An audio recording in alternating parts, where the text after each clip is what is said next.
Memory transcription subject, Slanik, Venlol Space Corps. Date, Standardized Human Time, October 18, 2136. Marcel leaned over the destroyer's railing, allowing the saltwater to splash his face.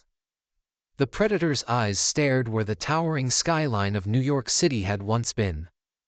His loved ones were in one of the nearby bunkers, perhaps buried beneath a mountain of rubble. The human resolved to search for Nolia and Lucy, but I feared his reaction if they weren't found alive. The American military sent most available service members to the remnants of its largest city once the environment was deemed safe. Rescue prospects weren't promising for the main hubs, so efforts would be focused on the city outskirts. With the traditional naval ports and space docking sites pulverized, the boat would allow alien visitors to touch down. My skin crawled at the thought of the Arxer landing on Earth. I remembered what the Greys had done on the bombed-out cradle. It terrified me that they might get a taste for human flesh. What if the survivors, like Marcel, were rounded up onto a cattle ship? The thought of him being caged or tortured again filled me with despair. Minutes from now, those monsters were going to be walking onto this very deck. I couldn't stop focusing on that image. Every instinct compelled me to hurl myself overboard. The Terrans were in no condition to protect me. I didn't believe for a second that those emotionless predators were genuinely here to help. The red-haired human studied his reflection in the water. Shit.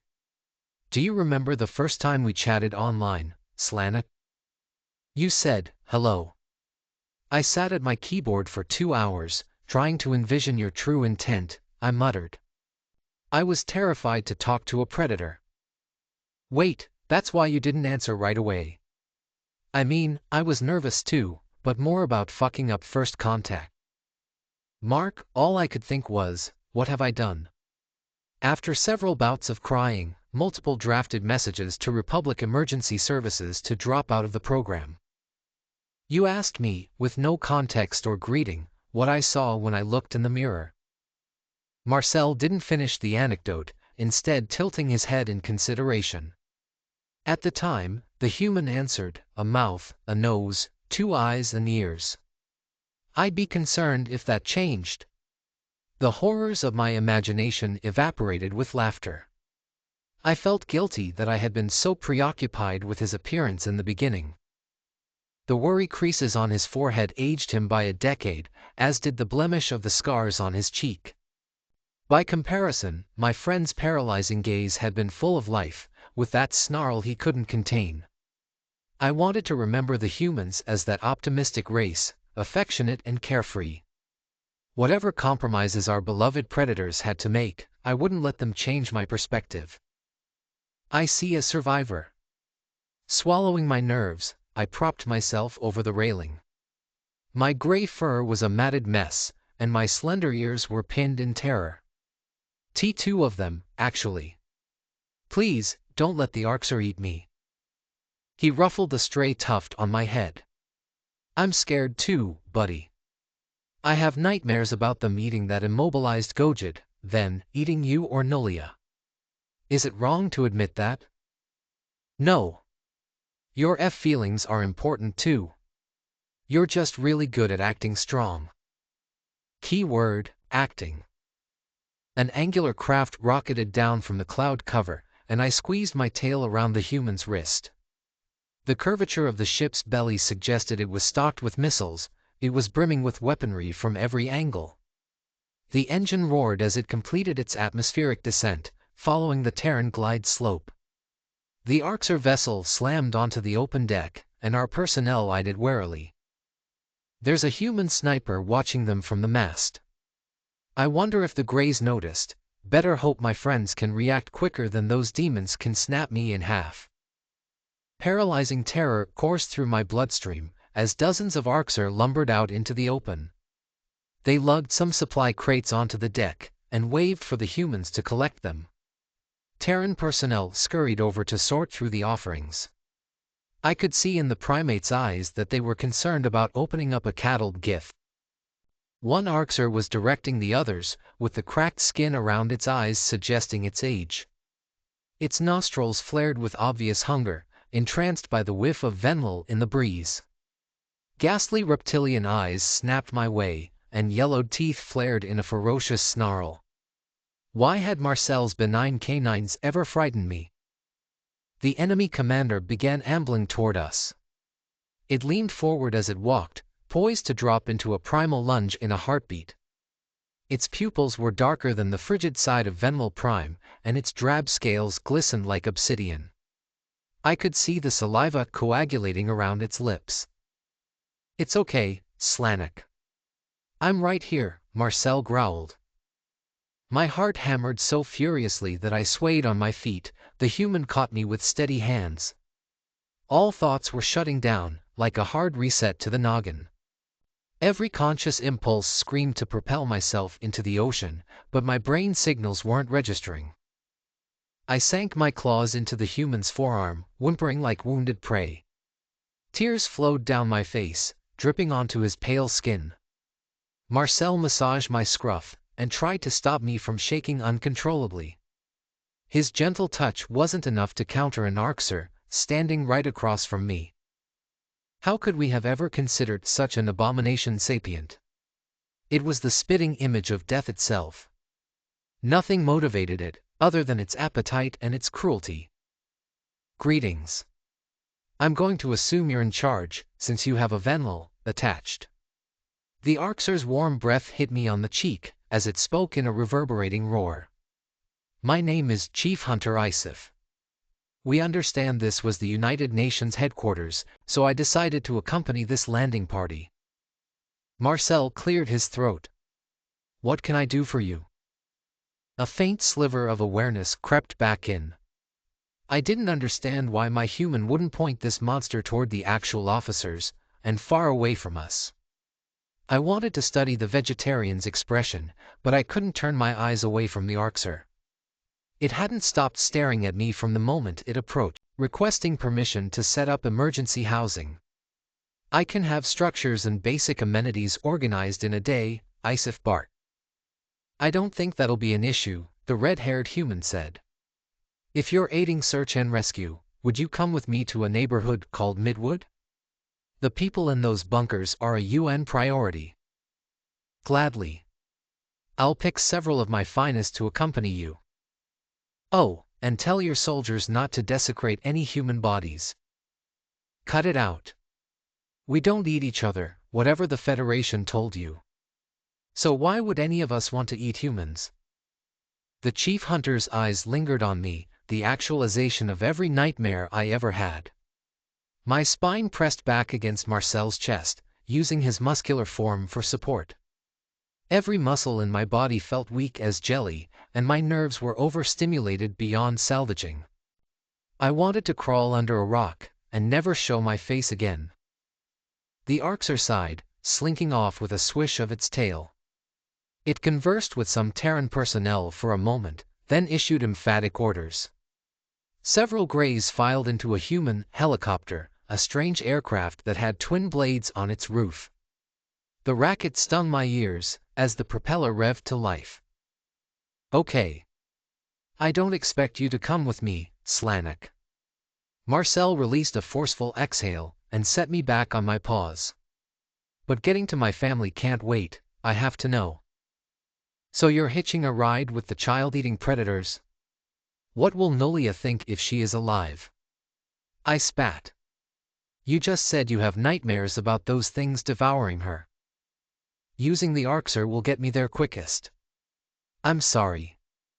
There's no line I won't cross. I have nothing to live for without them." "What about me? I care about you. After what we've been through together." "Don't make this about you, buddy. I get why Sovlin losing his family broke him now. If they're dead, so am I. Marcel, please. Go home, Slanik. I hope you succeed in all your future aspirations. Thank you for giving a predator like me a chance." The red-haired human shouldered his rifle and duffel bag, and limped over to the waiting helicopter. Those hazel eyes never so much as glanced back, his slender fingers were curled into a fist. Recollections of my predator, starving and beaten, darted through my mind. I could see those same hands pressed up against the glass as he reached out with the last of his strength. Marcel tried to protect me in his final moments too, through unimaginable pain. I can't let him throw his life away. I remembered how helpless I felt, watching the vegetarian held at gunpoint.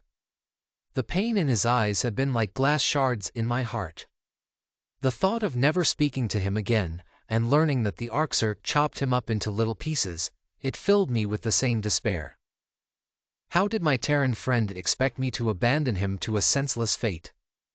Riding along on this suicide misadventure was out of the question though. Marcel wasn't engaged in proper thinking right now, he needed someone to drill some sense into him.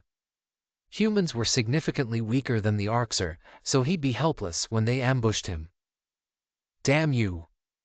I scampered after the hobbling human, who was only a few paces from the chopper.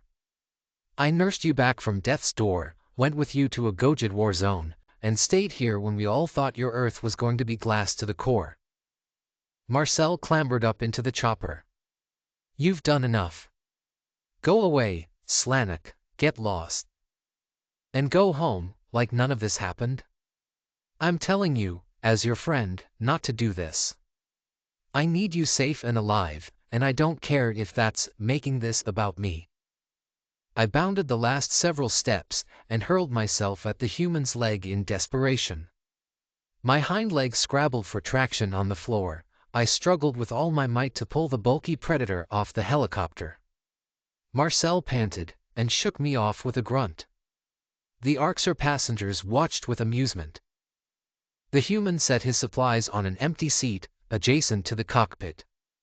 Chief Hunter Isif was ordering the Terran pilot he'd borrowed to take off. I had to get my friend out of here now. With panicked desperation, I yanked at his injured arm. Marcel could forgive me for the pain that caused later. It was the only way to mitigate his superior strength and save him from his own recklessness. Shit, he cursed. Get the fuck off of me. The vegetarian's eyes dilated with frustration, and his cheeks turned that flushed shade of red that unnerved me. His teeth bared with obvious hostility, that was no human smile causing his jaw to tremble. I wasn't about to be scared away by growling, even if it made my throat go dry. He was never going to hurt me. Marcel pried my claws off of him with predatory strength. His typical gentleness was gone. I mewed in protest, but the human clenched his fingers into my scruff. He carried me toward the exit in cold silence, and seemed ready to toss me outside. My legs flailed about in desperation, but the struggling didn't have much effect. The helicopter rose the first few feet off the ground. Chief Hunter Isif retreated from the cockpit, and darted between Marcel and the exit. The Arxer commander slid the door shut, sealing off the escape route for both of us. Its eyes widened in confusion, as it noticed me dangling like a pup from the human's hands. Take a seat. There's room for you and the animal, it snarled. Per the map overlay, this should be a short ride. The aircraft was ascending rapidly, now above the mast in altitude. My heart sank in my chest, compounded by sheer panic. Jumping from this height would be suicide, though it might be better than being turned into cattle. Not only had I failed to get Marcel away from these monsters, but I had ended up escapeless with him. The red-haired human adjusted his grip, bringing me into the normal carrying position. I burrowed my head against his shirt, and he patted me with a sigh. Isif watched with keen interest as the Terran settled into his chosen seat.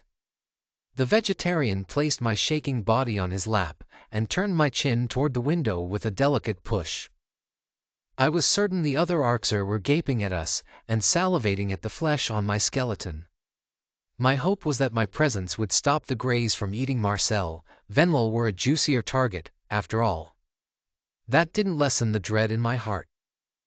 There was nothing worse than being trapped, hundreds of feet above the ground, with feral carnivores. Memory transcription subject, Slanek, Venlil Space Corps. Date, Standardized Human Time, October 18, 2136. The tension was palpable, as the Arxer occupants studied Marcel in silence. I gathered that the human didn't want to engage with them either. The predatory savagery from the cradle plagued my recollection, and the chilling screams of the unfortunate Gojeds echoed on loop. It would be all too easy for the Greys to gut either of us, with the swipe of their fangs. Chief Hunter Isif dropped into the seat right next to us. The monster was inches away from me. It disregarded the shift in Marcel's body language.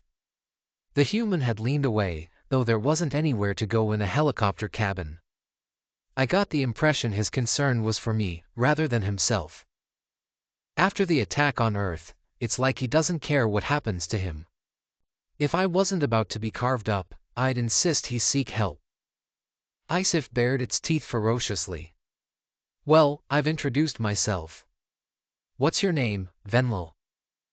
Its voice was a discordant snarl, amplifying humanity's typical rumble by 1,000-fold. A pathetic squeak escaped my throat, and I sobbed into Marcel's shirt. The vegetarian stroked my ear with patience, unfazed by the salty wetness soaking the fabric. I didn't know how even a persistence predator could be so calm in the face of such an eyesore. That scaly demon was sensory hell. I'd rather be hunted by Marcel's kind for hours than look at Isif for another second. Okay. That was the response I expected, the Arxer sighed. What are you called, human? My human stiffened. Marcel Fraser, but just Marcel is fine. The Venlil here, his name is Slanek. I knew you hadn't lost your voice, Marcel. Slanek is here on Tarva's behalf, yes. My ears perked up in alarm. How did Isif even know that name? That must mean the Arxer were targeting the governor, or had other nefarious plans for her. I refused to believe the humans would betray us by turning over intel on the Republic. Marcel offered a curt head shake. Slanek is a fighter pilot. We're training him to be a proper soldier. Ha! Good one, as if this specimen could fight. Isif's eyes glittered with decadent mirth, before the expression dissolved. Oh, Prophet. You're serious, aren't you? The red-haired human glared at the floor, not answering the reptile. It was clear my friend had little interest in the conversation. I think he only entertained the first question to get the commander to leave me alone. The monstrous predator gave up, and turned its focus to the window. Our helicopter drifted above a sea of rubble, which stretched to the horizon. Building husks lingered as statues to a fallen world, and fires were splashed across the landscape. The ground was covered in a thick coating of soot. This looked like the aftermath of an Arxer raid. My heart sank in my chest, as I realized how dire the outlook was for Marcel's family. The human pilot guided our craft toward the designated neighborhood. Chief Hunter Isif craned its neck, and narrowed its disgusting eyes with solemnness. I didn't understand what game it was playing, trying to make nice with the humans. It must have some dastardly plan at work. The Arxer commander maintained the brooding expression as we touched down. It ordered the other Greys to sweep the area for survivors and accrue intel for their government. Marcel rose to his feet to follow them, but Isif blocked the human's path. The scaly monster gestured to the devastation behind it. What do you think of what the Federation did, Slanek? The chief hunter growled. My ears laid flat against my skull. I think it looks a lot like what you do. A sharp glint flashed in its eyes. Ah, that's a good answer. You think our species is an instrument of evil, yet you admit your friends are no different. The Federation are monsters. Not friends. But they don't eat people. Because they don't have to. You all want my kind wiped from existence. Hell, you probably wish I'd drop dead right now. Do you even see us as people? After everything you've done, you'll never be people, to anyone. My sudden outburst took me by surprise. Marcel's fingers tensed around my scruff, and his stance shifted to a defensive posture. That commentary placed my human in a precarious situation. My money wasn't on the wounded, squishy primate if this turned physical. I should have never boarded this aircraft to begin with. The Arxur raised the ridges above its eyes, and turned around with a sigh. ISIF somehow restrained its aggression, the pointed huff emanated disappointment. It drew its sidearm, before shuffling into the ruins of New York. Marcel followed with a bit of hesitancy. I'm sorry for what Slanik said, Chief Hunter. Any sapient is a person, no matter what they've done. Is that so, human? The reptile grumbled. Look, our race has become a shell of itself over the centuries. I wish it wasn't like this. My eyes widened in surprise. Polite concessions, lamenting their current status, wasn't what I expected it to say. For an emotionless predator, it was doing an excellent job at emulating regret. The fear eased enough for me to wonder what it had to gain from this act. The Arxur never attempted to converse with prey, as a rule. Why are you so cruel and merciless? The words spewed from my mouth in a rambling fervor. Why did you kill my brother, and bomb my planet, and eat people alive while they were running? Its nostrils flared. Ah yes, it's well documented that I did all those things personally. I'm a busy guy, I get around. Your species. Don't mock me, demon. There's no good reason your breed are that cruel and morally deficient. The Federation are the reason we're starving. Cruelty was and is a defense mechanism, in my view. I'm not excusing it, I'm answering your insults. Defense mechanism. How so? It was needed as a way to cope with what we had to do to survive. We're also fighting a war of extinction, while vastly outnumbered, so it serves psychological purposes to encourage recorded sadism. The Federation loses because they're afraid. The Arxur crested a mountain of rubble, and Marcel escorted us atop the debris too. One human was crawling through the street, with serious burns across her extremities. Her breathing came in ragged gasps, and the sight of peeling flesh made me wince. 2 Xyrillian medics had arrived on the scene already. The Americans must have directed them to a separate landing site from the Greys. A young volunteer rushed to the burn victim's side, repeating soothing words. The other quadruped kept a wide berth from the aggrieved human and trembled in terror. Wylan, I need a dose of painkillers and antiseptics now, the youthful Xyrillian chimed in. Wylan flicked his ears in skepticism. We know nothing about these predators, other than that the Arxur like them. Our government has gone mad, Freysa. I can't get close to this thing. Isif's scowl intensified. The hunter gripped its sidearm with malicious intent. Rich hunger danced in its gaze, and it shared an enraged glance with Marcel. For once, I agreed with the monster. We couldn't let the medics dilly-dally with an agonized human. Freysa rounded on her partner. What we know is the humans haven't done anything wrong. They sought peace, and were brutally attacked for it. Also, the Venlil and our ambassador adore them. But they're predators. I'm here for the Venlil. No. We don't play God, and pick and choose who we help. We save lives indiscriminately. Get with that, or get the fuck out of my sight. The injured human watched with glassy eyes. Wylan lowered his head, before crouching at Freysa's side. He began applying wet dressings and antiseptics, while his partner tended to the pain. The Xyrillians then prepped a transport to their hospital ship.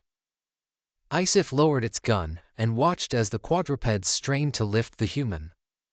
The Arxur marched down to the site, swishing its tail in a display of dominance. The Xyrillians dropped the patient when they saw the Grey skulking toward them. I was worried the abomination had regained its appetite too. Maybe it likes charred flesh, like Tyler did. It could see the Terran burn victim as the perfect meal. Oh stars! The chief hunter lifted the primate onto the gurney, and fastened the straps in seconds. It backed away, and growled to get the medic's attention. Freysa was wielding a syringe in her mouth, pointing it as if a shot of painkillers would stop the murderous demon. "Stay back." The female Zerulean quivered, and seemed aghast at the sight of my human behind the gray. "Human, and Venlil, please. Help us. It's kidnapping my patient." "I'm not kidnapping the human. I put her on the stretcher so you can move her for evac," Isif growled. "If I was hostile, trust me, you would know. I'm subtle as a sledgehammer." Marcel trundled up beside the Arxer. "The last Federation physician I met wanted me dissected. Our doctors pledged to do no harm." It's a relief to see someone mirror the sentiment of the Hippocratic Oath. Wylan squinted at the vegetarian. "You're that human named Marcel, from Noah's video. I recognize you." "Shit," Freysa squeaked. "I'm sorry for what they did to you. Your treatment went against every, ethical principle that we stand for." The chief hunter inspected the red-haired human with confused eyes. The demonic predator mouthed the name Noath to itself, and noted something on its holopad. I think it wanted to ask what happened to my friend. Obviously, a feral animal that loathed weakness would mock his traumatic experience. Marcel pointed a hand to the stretcher. The Zerulean sidled up to the patient hesitantly. Isif slunk beside them, moving the brunt of the weight. The medics shuffled in a terrified stupor, and our oddball group traversed the ruins. It was sad to see Earth like this, having witnessed this city in its sprawling glory days ago. It took several minutes to reach the Zerulean hospital ship, which was hovering over a decimated roadway. We glimpsed rows of beds in its loading bay, and my human's eyes widened with hope. Panicked shouts echoed from the ship's occupants at the reptile sighting. The chief hunter ducked its head, perhaps to seem less threatening. The Arxer pulled away, and more Zerulean medics hurried over to lug the patient on board. Freysa and Wylan bore delirious eyes, which suggested the fear was overstimulating them. That little excursion must have been psychological torment to them. "Have you rescued a Gojid child, hopefully with a human female?" my human growled. Wylan blinked. "What? A Gojid? You know, spiky, brown-furred, big claws. Where is she?" The Zeruleans cowered at Marcel's roar, and their hackle fur stood on end. I swatted my tail at his chin, warning him to calm down. His desperation was something I recognized, but these medics didn't understand humans yet. They probably thought he was about to go on a rampage. "Mark is very upset and loud, but he's harmless," I hissed. "Please, just tell us if you've seen a Gojid." Freysa drew a shaky breath. "No. Only humans here." "I can check with our groups in the other cities," Wylan added hurriedly. "Maybe Berlin, Toronto, Bangkok, or Manila. Be big predator dwellings there." Marcel slumped his shoulders in defeat. "No. They were here." "They? Oh, I see." Understanding flashed in Isif's pupils. "Why don't we search for your pack mates at their last location? These Zeruleans could help us look around." The human nodded, blinking away tears. The Arxer focused on his watery eyes, and gave him a rough tail slap on the arm. If I didn't know better, I would think it was a poor attempt at comfort. A species devoid of empathy was mimicking the trait, of course. Isif was clearly awkward and unpracticed at that falsified aspect. Freysa's gaze softened, and she shared a glance with her partner. "We'll help you search. But I'd prepare for the likeliest possibility." "As a predator, you should be logical about the situation," Wylan said. Wylan, he clearly grasps the extent of the dead. "There's nothing logical about this." "Where are we going, Marcel?" The red-haired primate browsed his holopad and searched for a location via GPS. The local terrain was unrecognizable, so I doubted he could distinguish Nolia's bunker from any other scrap heap. The device pinpointed a location a quarter-mile from the hospital ship. All I could see there was a thick hill of concrete. Anything living must be crushed beneath that. It's likely the bunker collapsed from the pressure. Marcel could barely put pressure on his injured leg, but he staggered ahead for the minutes-long trek. I could feel the human's grief expanding with every step. My predator was cracking right alongside the buildings of New York. It hurt to see my friend, who I believed could withstand any emotion, crumbling. His distress frightened me as much as the hideous Arxer flanking us. Marcel reached the selected debris mound, and I dismounted onto my own paws. This must be the fallout shelter his family relocated to. The human hurled himself on all fours, flinging the smallest rocks behind him in a frenzy. An animalistic grunt reverberated from his chest as he strained against his arm injury to tug a massive rock chunk. Chief Hunter Isif pressed its shoulder against the debris and moved it enough to leave a tiny gap. Marcel pawed at the scraps below, trying to catch a glimpse of the shelter. He dug furiously with his flimsy fingers. Blood streamed from his dust-caked nails, but that only quickened his scrabbling. "Lucy! Nolia!" he wailed, in the highest-pitched voice I'd heard him use. There was no reply from beneath the ruins. Through choking sobs, my friend returned to parsing rocks with his hands. His fingers were drenched in crimson fluid. Sympathy clasped my heart with a vice-like grip, and I tackled him in a desperate hug. "Mark, stop it. You're hurting yourself," I pleaded. Freysa placed a cautious paw on his neck. "That's enough. We'll excavate the bodies and make sure they get a proper burial by your customs. I promise." The human collapsed atop the wreckage and pressed an eye against the opening. He screamed incoherently, punching the rubble in outrage. I watched the life leave his sweet countenance. Even the gushing tears dried up. My friend was unresponsive to any prodding. Wylan dabbed at his eyes, affected by the extent of the predator's raw emotions. I recognized that realization as he decided humans were sapient. Anyone who saw this display as a performance had to be heartless. There must be countless others across Earth in such a state. I nuzzled his leg. "Step aside and rest, please. Let the doctors disinfect your wounds." "Why?" my human croaked. "They've taken everything. Oh, Slanek, put me out of my miz." "Mazel," a childish voice cried, faintly audible. "Where have you been? It's really dark down here, and I don't like the dark." Marcel's head snapped up. "You're alive? I'm coming, darling. Just hold on. We're working as fast as we can. But I want to go somewhere safe now. Somewhere monsters won't find me or pick on your eyes. Don't leave me here, Mozzie." "Never. I'm right here." A chorus of human growls joined Nolia as they realized rescuers were above.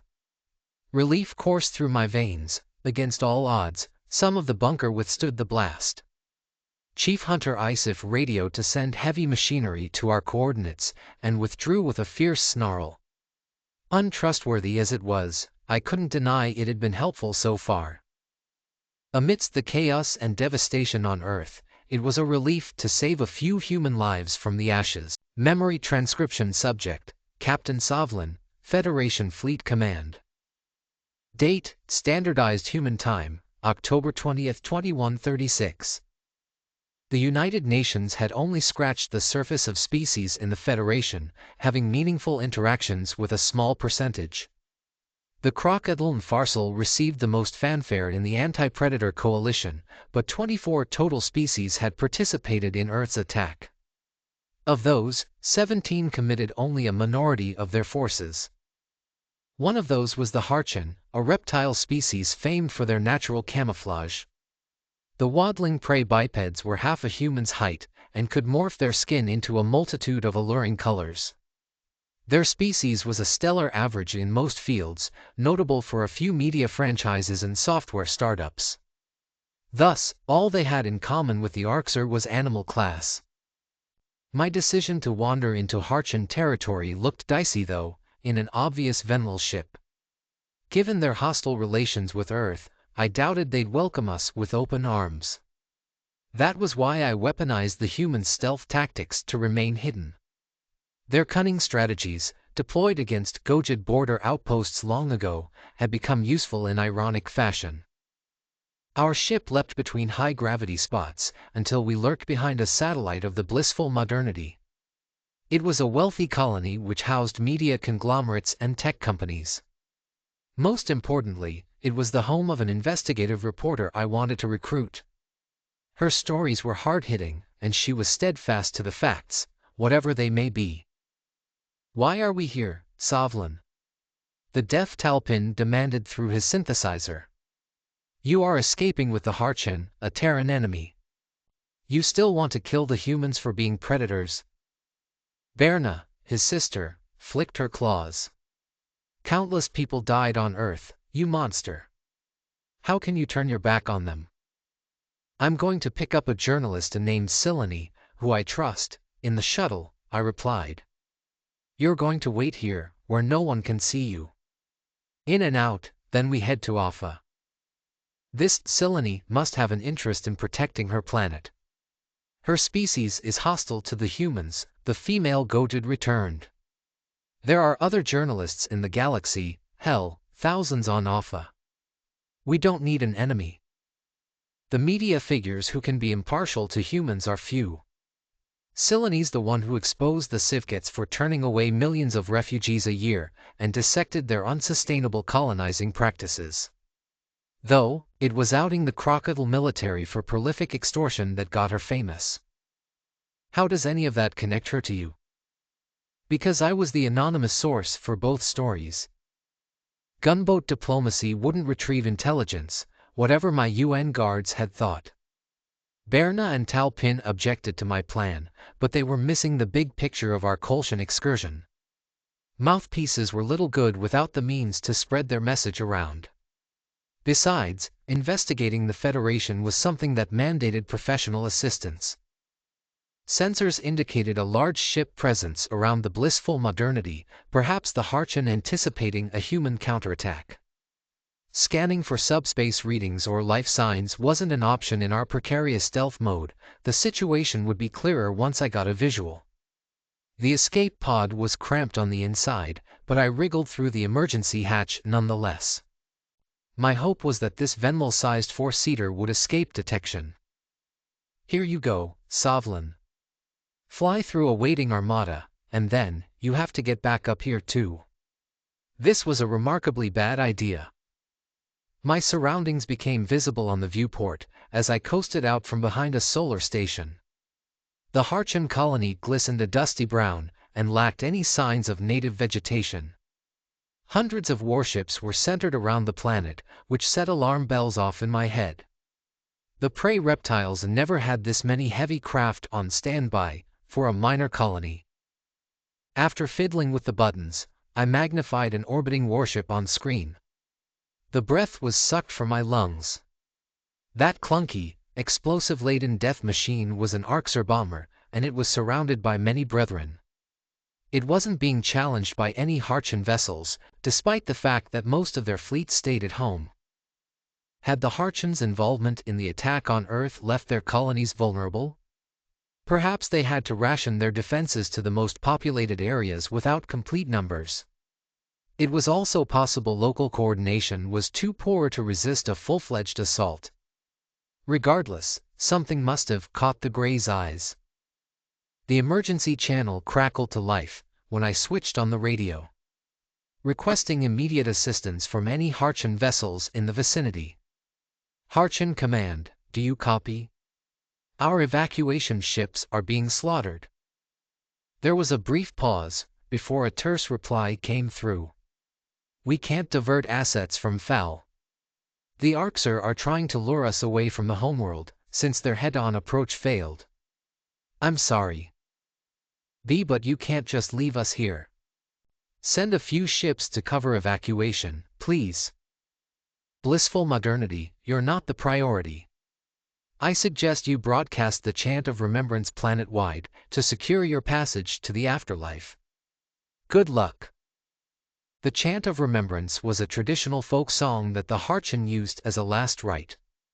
That was one way of saying that the entire colony was going to be sacrificed. If I attempted to land on the surface, I might get blown out of the sky, or gunned down on foot by the Arxur. Worse yet, I could be herded onto a cattle ship.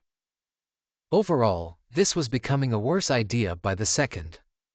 Berna and Talpin could be spotted in the main ship at any moment, or be left without a pilot to complete the journey. The humans needed our testimony to reach the Federation. The fate of the galaxy hinged on the reception of my plea. But if I was ever a good captain, I had to try to rescue an old friend from the Arxur incursion. What kind of man stood idly by as innocent civilians were butchered?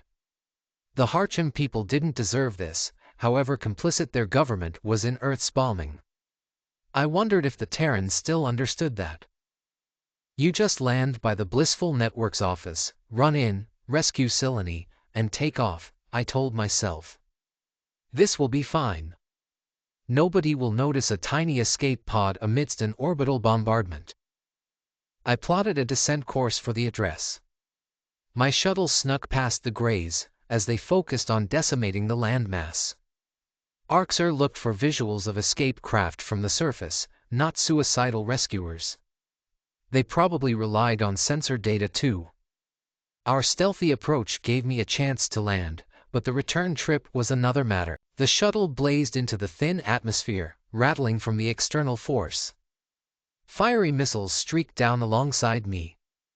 They were a relentless barrage meant to inflict high casualties. The people on the ground knew that it was raining death, and their escape chances were close to none. Would the humans come to the rescue, if they were here? I asked myself. Samantha spoke like she wanted this to happen, but I can't believe she truly meant that purge line. The Harchan ground enlarged on the screen, with a smoky mist fogging the air. Precise explosions targeted a few city blocks, smiting residential areas and infrastructure. The Arxur wanted to flush any civilians from their homes, so the cattle collectors would have an easy time. It was a page out of a playbook we'd seen many times. Landing complete. Initiating shutdown sequence, my pod's computer announced. I scrambled out of the shuttle, gun in pause. The polluted oxygen sent me into a coughing fit, and my eyes watered. Mushroom clouds dotted the horizon like treetops. The sole relief was that there were no lanky Arxur silhouettes in the vicinity, although I could hear gruesome screams in the distance. The press building was still intact, and that was a positive sign in itself. Stampeding wasn't a viable instinct when bombs were going off on every corner. The runners were likely half-eaten corpses by now, but some people must have sheltered in place. I had to hope my reporter friend was one of them. Autopilot kicked in as I sprinted up the emergency stairwell. There were no signs of footsteps, electricity, or chatter. My prayer was that the Arxur hadn't swept this building already. I doubled over. Once I stumbled onto the third floor, the steep ascent left me winded. Terrified screams followed my entry. Don't eat us. Where are reptiles like, oh? Silene gasped. Sovlan? What the hell are you doing here? My gaze swept the room. There were 4 Harchan reporters hiding under desks, quivering in terror. One was holding a seat cushion over his throat, as if that would protect him from an Arxur's teeth. I relaxed my gun and gestured toward the stairwell door. No time. Come with me. I parked a shuttle outside. You can all fit if you squeeze together, I growled. Silene blinked in confusion. Not so fast. We've heard you're a human prisoner, and that you were mentally unstable before. Why and how are you here? I won't be a predator's test subject. The human sent me to Alpha as a messenger, and you can see I'm in good condition. I need your help. You'll have every opportunity to stay with the Kolshians. Prove you're not re-educated, Sovlan. They could have turned you into a mindless minion, doing their bidding, advancing their agenda. The other Harchin reporters watched with apprehension, though they inched toward the exit. I respected that Silene hadn't changed her skeptical ways, but these questions were wasting time. She was too inquisitive for her own good. From the tone of her rhetoric, I wondered if she had bought into the anti-human propaganda. Their sickening eyes made my spines bristle for days. I thought the humans would torture me and lay waste to any civilization they crossed paths with. I chewed my claws with impatience. I believed every empathetic act they did had an ulterior motive. I wanted them all dead. And I remember it all, unlike a brainwashed individual. Silene climbed to her feet. So why would we help humans send the message? After what they did to us. What they did to you. You attacked their home, unprovoked. It's the Arxer attacking you now. They're not affiliated. This is a coordinated bombardment against every species in our coalition, at least, those that we can make contact with. Someone had to tip the Greys off days ago. Are you sure about that unaffiliated claim, Sovlan? Shock coursed through my veins. The other coalition members were under siege too. A specific attack against the races who targeted Earth led to some dark conclusions. If these raids weren't spontaneous acts of violence, then maybe the Gojid Cradle, no. The humans were kind to non-combatants on the Cradle, imperiling their own lives for our welfare. Terran rules of warfare disallowed attacks against civilians. Those soldiers fought tooth and nail to protect our cities and cared for our refugees with the utmost kindness. I couldn't believe that they would set such a plan in motion, but who else would have contacted the Greys? The humans were very interested in negotiating with the Arxer during that last interrogation. It's possible they reached out, I decided. Protector help us, if they jump sides out of desperation. Silene shuddered. You know the Terrans talk to the Greys, I can see it in your eyes. The humans were pursuing diplomatic avenues, but they also despised what the Arxer did to our worlds. It has to be an accident if they shared this, I sighed. All I care about is the honest truth, and you might not like what that truth is. I can't help you spread human deceit. Not even to save my life. This isn't about humans, silly. I'm here because the Federation are killing each other over how they voted. It's going to doom us all. Just please, come with me now, and take a look at the facts. That's it. Fear shone in the female Harchin's eyes momentarily, and her skin morphed into the beige shade of the walls. I took that as a sign that she was camouflaging to head out. The other staffers had no qualms scampering down the stairwell ahead of me. They'd take their chances with an unstable, predator-tainted Gojid over an Arxer slaughter fleet. Terrified shrieks echoed from the first Harchin staffers to exit the building. They turned back, tripping in their haste back up the stairwell. I gestured for them to quiet down, and raised my gun. There must be an Arxer cattle squad or an Eden Harchin in sight, which meant we needed to depart quickly.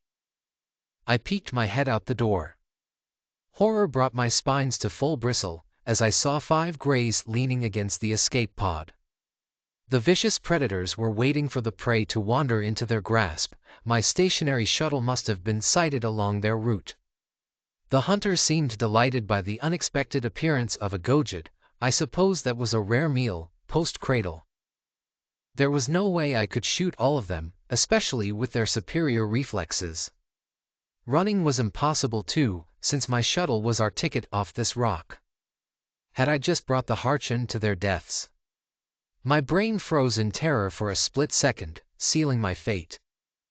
One Arxer pounced from all fours, and dragged me by the arm out into the open. Saliva coated my fur in a sticky dousing, as its monstrous fangs pierced my skin. My initiative for the humans was going to end with me as a predator's meal.